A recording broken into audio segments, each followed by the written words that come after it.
5G is a weapon.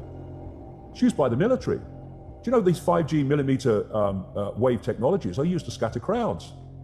You know, they drive up in this technology when they want to scatter a cloud, and they put out these frequencies. The world is aching for this information, and they're looking for answers to all these problems in the world. Are you feeling that more than ever? Oh, big time. I was looking around and observing people and observing events, and it was very clear that although there was not this vast number of people that were saying, oh, there's a conspiracy or whatever, they were uncomfortable about the world. They were uncomfortable about what was happening. They couldn't articulate why they were uncomfortable, but they didn't like it. They felt uneasy about it. And so I started out on this speaking tour to basically say to those people, this is why you're feeling uneasy, because this is why these events are happening. They're not random, they're happening by actually long planned design. And when people hear another explanation of the world, which instead of presenting the world as a series of random dots, but actually connects them and says that's happening because of that, and that's happening because of that, and that's connected to that, and that's connected to that, and this is where they're all leading us, it's extraordinary to see the lights go on. And people go, actually, this makes far more sense than what I've got from the mainstream media. So it is a time of great challenge, because this thing is moving, not least into the technological level of control.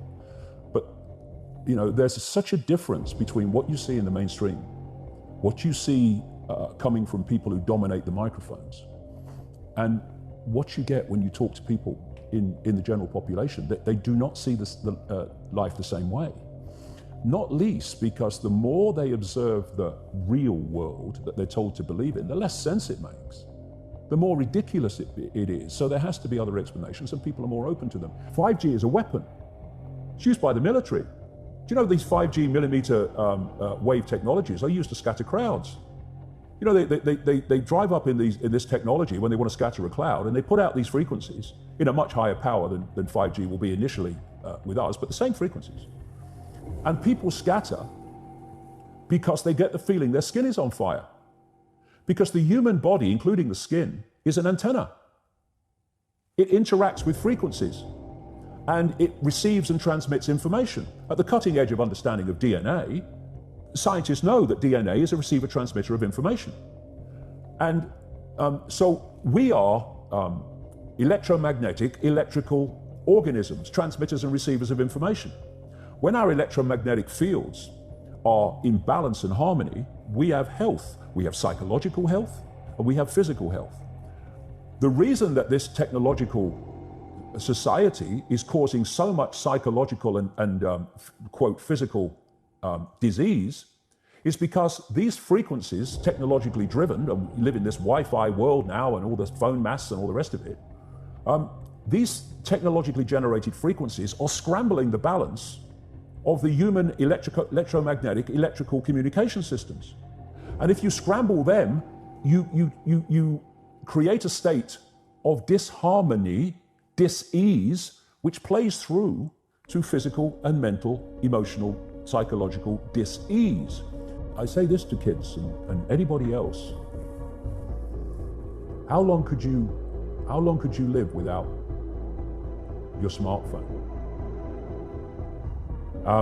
And then ask, what is an alcoholic? Well, an alcoholic is someone addicted to alcohol, yeah. Why is he addicted to alcohol? Because he can't stop drinking it, yeah. But you can't put your phone down. And if you do, within a few minutes, you pick it up again, because you're addicted to it. So are you controlling that bit of technology in your hand, or is that controlling you? That's controlling you. So do you want your life controlled by a bit of technology? Do you want the rest of your life controlled by it? Or are you now going to go, I'm putting this down? The brain processes information electrically. It communicates with the cellular structure electrically. And it operates within a certain band of frequency.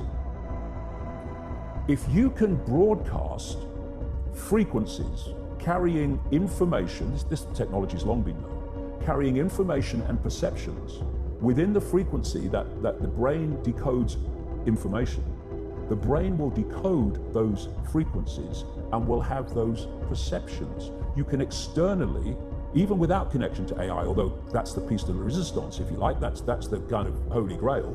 But even before that, you can influence people's perceptions externally by broadcasting these frequencies that we interact with, because we are antenna. If technology is going to be the servant rather than the governor, it has to serve the interests of humanity, and humanity does not have to serve it. We're in a situation now where humanity is serving technology. And it will be serving AI. Increasingly, it is serving AI in its algorithmic expression. Every thought, every emotional response is a frequency. It generates a frequency, and it is of itself a frequency. Hate is a frequency, and it's different to love. You know, when you are in a room and there's lots of aggression and conflict and hatred, you feel it. What do people say? Oh God, you can cut the atmosphere with a knife in there. That is because the frequencies of hate and conflict have been so generated, they have changed the electromagnetic field of the room. Okay, so 5G is going to be weaponized against us potentially. Yeah, but the point being that they worked out the frequencies of various emotions, including rage and what have you. And basically, they can play across a community these frequencies without anyone knowing, and it starts to have an effect. And you find there is very, very little that won't wait till you're on a landline, and you can have a proper conversation with someone without this burning your brain, and without you constantly on it. Because what is happening, and this cabal knows this, for a very long time, indeed right up to recent times, science believed that once the brain was formed, that was it. That's how it stayed. Now they know it's very different through this thing they call brain placidity. Brain placidity means the brain is changing in the way it processes information and the neuron networks it creates to process information on the basis of information received. So what we've had in this very short time is the human brain bombarded with digital electrical stimulus that it's never experienced before. 5G doesn't travel well because of the nature of its frequency. So instead of big towers, as we have now, broadcasting these frequencies long distances, it won't do that. And it doesn't go through solid objects, what we call solid objects, very well either. So to overcome that, there are going to be boxes broadcasting 5G, this weapon, down every street, all over the world. You're talking phenomenal numbers of these boxes, broadcasting like on the lamp standard outside your children's bedroom and stuff, broadcasting this stuff. There's no way you'll be able to go where you won't be in a field of 5G. It's changing the human brain. It's changing the way the brain processes information, and how we process information dictates our perception of reality. And people might not realize why they're feeling it, they start to feel it. And then what they do is they trigger that with an event, maybe some guy is attacked by the police or something, or somebody's arrested for something they didn't commit, and now there's the trigger. The blue touch paper's been lit of this manufactured frequency-driven rage, and you have mass riots and what have you, and people do things that they wouldn't normally do, and you can make people depressed. You know, the American military, they've admitted this. They have technology that fires frequencies at the enemy that basically breaks the enemy's spirit, so they give up and put their weapons down, because you're not supporting them going down this road of technological control. So when people say there's nothing I can do, I'm just little me, first of all, you're not little me, that's just a perception of yourself. But there's endless things we can do. The question is, are we going to do them? And that answer to that question will decide if we end up in this technological dystopia or whether we don't. And we better start making the choice quick, because it's moving fast.